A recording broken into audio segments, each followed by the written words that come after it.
Today we'll be diving into Five Nights at Freddy's Secret of the Mimic and exploring various out-of-bounds areas in and around Murray's Costume Manor.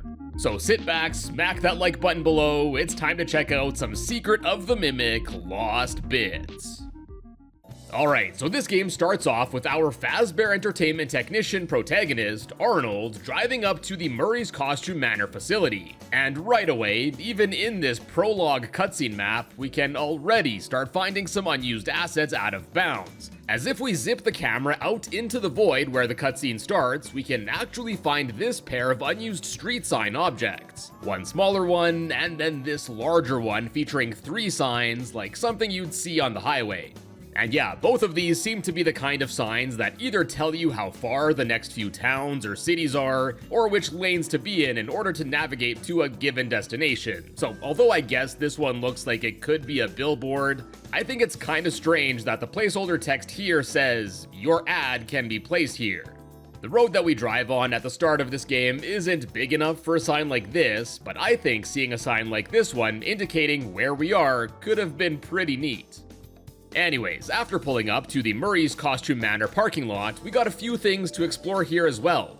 For starters, one thing I definitely didn't notice on my first playthrough, and maybe you didn't either, is that further out in this parking lot is actually another Fazbear Entertainment van, suggesting, in addition to many other details in this game, that there were other Fazbear Entertainment technicians that were sent in here, but seemingly never made it out alive.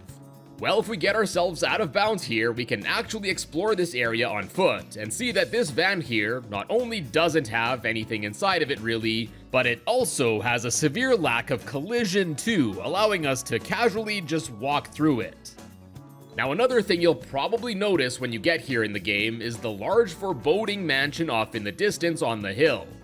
Now, I was really hoping I could just walk up there if I skipped through this gate down here, but unfortunately, there's no collision for the ground past the gate, so I just fell through into the void below.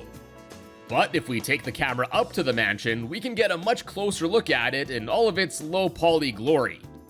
And if you were wondering if there's anything inside, nope, nothing too crazy. What I did think was odd up here though is this massive broccoli looking tree to the left of the mansion. None of the other trees around here look like this and are instead fully modeled. But I'm guessing that this one might have specifically been used like this so it would cast a more prominent silhouette. But yeah, I just think it looks pretty weird up close. Now next, one comment I got a lot on my recent video covering the any % speedruns for this game is that if you clip through this door closest to you when you first exit the van, you'll actually load right into the burning retail area that's a few feet from the end of the game. Now this is honestly pretty crazy, and yeah, if someone can figure out a way to glitch through this door to get in here, the speedruns for this game will be probably less than a minute, which would be wild. And then lastly, before we head inside the facility, there were 2 interesting things I noticed on the exterior here. First, found on the roof near this large column thing is actually one of the pop gun blaster things seen in the shooting minigames throughout this game. And there actually seems to be a reason as to why this is here, but we'll get to that later. And then secondly, on some of the windows that I don't think you can normally see from the ground is oddly a 90-degree rotated view of the warehouse area in which roller skating Chica is seen in this game. And it actually continues onto the other side of the window too, which was pretty cool to see. And yeah, I just found it pretty odd that it was rotated like this. And now finally entering the facility, we start in the greeting room where we can see some mysterious object covered by this blue covering. And if you were curious if we can actually see what's underneath it, unfortunately it's a whole lot of nothing. Now a very memorable part of this game is of course the intro animatronic show. There's not a whole lot out of bounds here, but it was pretty interesting to see how Mr. Helpful emerges from the floor at the front here, as well as on the balcony, and then to see how Mrs. Helpful just flops over like this after the show is done out of view. Then, similar to the covered object earlier, I'm sure many players were wondering if there's anything inside of the mascot model seen throughout the facility here, and unfortunately, it's another no. Next, we chatted about the rotated window earlier, but throughout this game, we can see these graphics placed behind windows to give the illusion of seeing the area without actually having to load it in. Well, to my surprise, for the most part throughout this game, the areas seen in these two-dimensional graphics are actually accurate depictions of what's behind them. For example, just behind the security office is actually this warehouse area. This window does actually take you to the mail sorting room or whatever it is, and so on. I should also note that the levels aren't loaded in at the same time normally like this, hence why the devs added these graphics. But normally, there's just the dark void behind these windows, and you have to wait for the other map to load in. Now, this isn't true in every case in this game, but it does seem like, more often than not, if you encounter one of these graphics that give you the illusion of the other room being there, that's actually where it is in the layout of the map. Now, of course, the devs had to do this since areas further from the player have to be deloaded, and it would be way too hardware demanding to load everything at the same time, and it would only be attempted by someone crazy. But we'll come back to that later. Also, some of these graphics appear to be depicting the areas from an earlier point in this game's development. In the image we can see of the storage area, we can actually see the word preview mirrored on the floor here. And then in this image of the mail sorting room, we can actually make out what looks to be one of the red and blue gift boxes that the player cranks open to get the various collectible items scattered around the facility.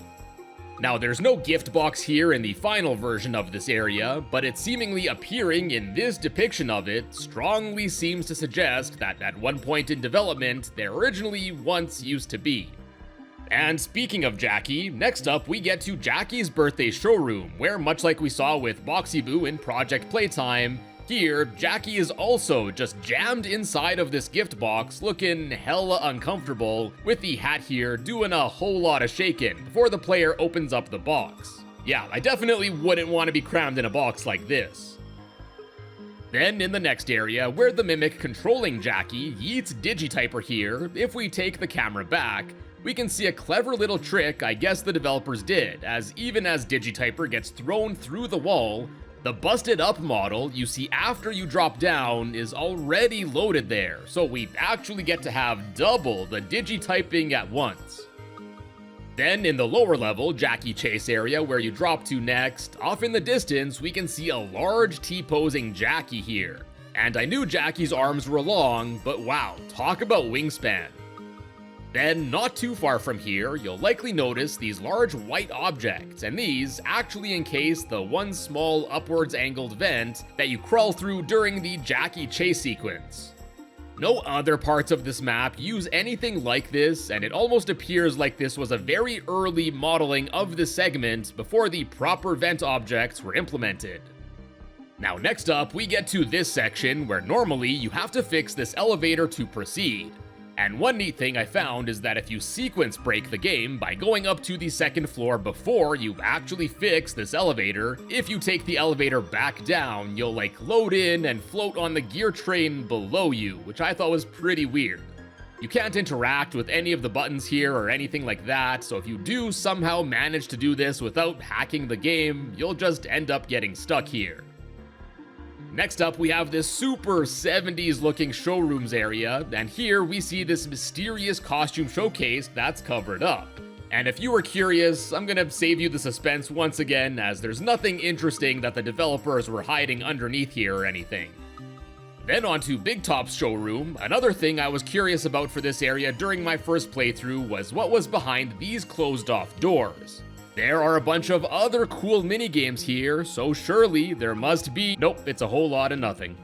I mean, I shouldn't be surprised, it's not like the devs expected players to see back here, so why waste time adding anything in, but I don't know, I guess I'm always hoping for a little cine-like Easter egg or something. After this, we get to the segment where the player gets to the roof of Murray's Costume Manor, and we got a few objects loaded out of bounds that aren't normally visible to the player since it's so dark. First, we have not one, but two instances of some of the mannequins being loaded way off in the distance. There's one here, away from the front of the facility, just floating menacingly. And then there's another pair here doing whatever they're doing off in the distance to the left as soon as you get to the roof. Now it's unclear why exactly either of these are here, but creepy floating mannequins on a dark, cold winter day definitely don't sign me up. And interestingly, also found off in the distance, pretty close to the two mannequins here, is the welcome lobby audio tape that you have to get from this room and plop into the machine by the elevator in order to get instructions on how to fix it. And it turns out that the reason why this is here is because this is actually where that one room loads in when you're inside of it. So I guess this object didn't deload along with the rest of the room. And this is the case for a lot of the objects found out of bounds actually. Now some things like the mannequins here still are a mystery, but the blaster we saw earlier, yep, that's actually where BigTop's showroom is loaded later. Now as a bit of an aside here, it's actually really cool to see how connected this game is. Like if you load in every map at the same time, although it's incredibly difficult to run at any frame rate higher than a single digit, the way the facility was planned out and modeled is incredibly connected. Almost every time you see a door or window to an area like we touched on earlier, there's something on the other side that you'd expect to be there. The overhead doors near the start of the game, yep, just behind them is the loading area near the security office. Even the section towards the end of the game where you go up to Edwin's Manor actually takes place near the mansion model that you see on the hill near the start of the game. Now this isn't true all of the time, as we'll see with some areas going forward, but numerous doors, even the ones that are blocked off, tend to lead to another associated room in the game. The developers definitely didn't have to do it like this, as if the player wasn't going out of bounds, they probably wouldn't know any better either way. But I just think this is a really cool detail, and I just wish I could have all of these maps loaded together at the same time without it basically melting my graphics card. And on that note, these two mannequins here, with everything loaded in, are actually right by a model of Jackie, the Mimic, or M2, this nice teal dev block, as well as a model of BigTop. And it appears that this is where the player is teleported to for BigTop's jump scare in this area. So just based on their proximity, I'm assuming this is also the case for Jackie and the Mimic here, and just speculating, but with how close the mannequins are, maybe there was once a mannequin jump scare too. Then back inside, during the chase sequence with BigTop, it was pretty creepy to see BigTop's head still snap to my location while the game was paused. BigTop's head moving around normally is creepy enough, but seeing it snap around like this was very unsettling. In the next area, we can see several instances of BigTop's central body section as well as an arm loaded just above the map out of view. And these are of course used for when BigTop slams his arm down in the various parts of the office-like area here. Then similarly, when we have to crawl through this ceiling part, just above is this grid section, which seems to have been used by the devs to map out where BigTop blocks the player or where the player can sneak by. And then just under this area is actually this red plane left over by the devs, and this indicates each square is 1 meter, so this was likely used for scaling object sizes in this area. Next up, we got this room near the theater section, and just outside of it we can actually find a surprisingly rare instance of developer text left over here, which reads, "Doll Hospital Start." Now, as loaded like this here, this doesn't mean much and could be open to speculation, but this was certainly a hint on where to start looking. And if you actually load in the hospital section, we'll see that the hospital area is indeed just below this. And this text isn't too far from where you do actually start in that area.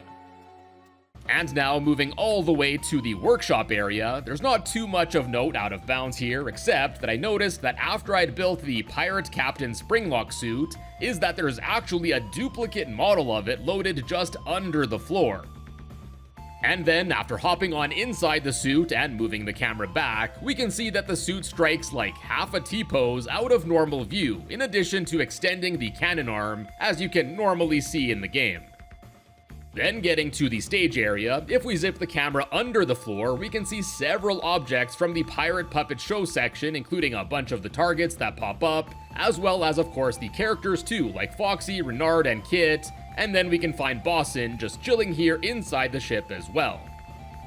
And interestingly, there's also a model of this Sea Star fella, seemingly meant for this show too, found way off in the distance here. Oh, also, if you were curious how the puppets work that pop up to block your view during the target shooting section, quite literally they just pop up with their stick and bounce around. No further explanation beyond that. Next, we move on to the repair area with Nurse Dolly. Aside from seeing one loaded way off in the distance T-posing, there's not too much out of bounds in this area, but what I thought was kind of funny was that even after the Mimic controlling Dolly falls into the melted scrap metal here, after checking to see what happens to the model, I actually noticed that the model of Dolly hunting the player in the previous area is still loaded up here, and still hunting. Then in the next area, inside the middle column here, we can find the melted model of Dolly T-posing in the middle of all of the melted metal. And then there are actually a total of 3 instances of a metal Dolly out of bounds here. This one, and then 2 more near the conveyor belt section ahead. Then also near this area where you have to sneak by Dolly before getting into the elevator, just under the floor here is this 2D animated texture of what looks to be a silhouette of Dolly with a melted metal animation or something. I tried playing through this part again normally to see if this gets used anywhere, but honestly, I couldn't see it pulled up anywhere at all. But based on where this is, I'm guessing this might have been planned to be seen through a window or something here to scare the player. And oddly enough, the same texture actually appears way up past the elevator shaft that you take to escape this area. And going off of what I said earlier about how a lot of the objects are loaded where they should be appearing in another area of the game, this one actually loads in the warehouse room, and yeah, this second one being here doesn't really solve any more of the mystery. And then lastly for this area, we of course have the elevator, and interestingly, it looks like the developers created the illusion of the player ascending in this elevator, as in reality, the player doesn't move at all during the elevator ride, and instead, the elevator shaft actually moves downwards to create this cool illusion, which is honestly pretty trippy to watch from a distance. And going back to the melty silhouette, this area up here is where the elevator shaft starts before it drops down. So maybe this one was related to that sequence in some way as well. Anyways, next up we move on to the warehouse area with roller skating Chica, and there's not too much around here, but what I did find interesting is that not far out of bounds here is actually an absolutely massive depiction of the security level seen throughout this game on the Data Diver device that you use to access doors and computers throughout the facility. And yeah, not only do we have a massive version of the display here, but there's also another Data Diver floating as well. And honestly, I have no clue why this is here, or why it exists at all for that matter. There wasn't really anything of note that I could find in the admin wing and manager office area, but there is one painting here that, although you can partially see this normally, if you were wondering what this looks like in full, here you go. Yeah, it definitely doesn't seem to match the vibe of the rest of the facility and its art. And this same painting is actually reused in several areas, like here in the backstage section, it's copied like 3 times over in different sizes. And yeah, with how seemingly out of place this looks, I don't think it's too surprising that the developers seemingly angled these away from the player every time that they're used. Anyways, next up we get to the large dark room where you have to stay in the light to avoid the white tiger, and honestly, that was a bit hard to do when disabling lighting. Now I'm not exactly sure how the white tiger functions, and regardless of not being able to see where the lights were turning on, it seemed if I just kept an eye on the tiger, it wouldn't move, even from a greater distance. Anyways, I got a few comments over the last little bit with viewers expressing interest in how this place looks when it isn't incredibly dark. And honestly, this makes it way less terrifying. It just looks like a large, mostly empty parking lot. What I didn't notice on my first playthrough is that this first area actually has color-coded pillars going from yellow to blue to red, to I guess help the player see that they aren't backtracking to where they started. The next part also has this secret workshop area where I guess Edwin built the mimic, or mimics plural. And once again, there's a red covering here that looks quite mysterious. But you guys know the drill by this point. Unfortunately, there's nothing underneath yet again. So I guess the devs really just wanted the player to use their imagination for what's underneath the covering here. Then back to the main room. This time, it's not as open as the previous one, but it's still way less scary, and it's interesting to see all of the arrows that guide the player in this section. Especially towards the end of this area. Here there sure are a lot of them. And then here's one final sweep over the top of this area, in case you were curious how it all looks from a bird's eye point of view, which personally I thought was pretty cool. Now getting to the climax and ending of the game, well, what's deemed to be the true ending, I guess. There unfortunately wasn't much for the ride to the mansion on the hill, and despite how absolutely awesome I think the prototype Fazbear Pizzeria is, there wasn't much here either, aside from a bunch of security camera monitors found just underneath the Fiona room, which I guess might have been placeholders for the other monitors that are seen in that room. Then moving on to the mansion on the hill, or the Inventor house as it's listed in the files, there's again not too much here, but found way off in the distance is actually a duplicate of the Storytime pedestal thing that's used in the secret mimic ending of this game. So yeah, not too sure why there's one out here as well, even if there's one loaded in the room already. Next we get to the climax section where we escape the mimic, and it was cool to just kind of explore the areas down here that are normally blocked off by the prototype Trash and the Gang, or whatever they are. And similar to what we saw earlier, near the Mr. Helpful cart that we hop into to escape this section, out of bounds above here is actually another red dev block, this time much bigger than the one we saw earlier. And it seems like this one was used to measure the width of the gap for the archway below. Now at first, I thought that this area was a copy of the one that's used to get to the mansion, just with a bunch of the fire and debris added and such. But no, it actually turns out that despite looking like they're the same layout, they are actually two unique areas loaded in two different sections of the map. And then last up, we of course have the retail showcase room, and as we approach it, we can see all of the little animatronic fellas loaded in the void here, ready to start running around. Then, after exiting the ride, just like the underground section we just covered, the retail showcase area you can enter before the facility goes up in flames, and the one you go through just before the end of the game, are actually two different areas loaded in two different places. Now, what I thought was most interesting here is that behind this glass case is what looks to be a mini version of the gift box you opened earlier in the game where Jackie pops out of. And that's actually exactly what this is, as if we take the camera inside, we can again see Jackie squished in, shaky hat and all. Albeit, yeah, much smaller this time. This mini box also has a mini crank on it, so I was curious to see if I could crank this somehow, but when I tried deleting the glass surrounding this box, the game did not like it at all, and would soon crash after I got rid of it.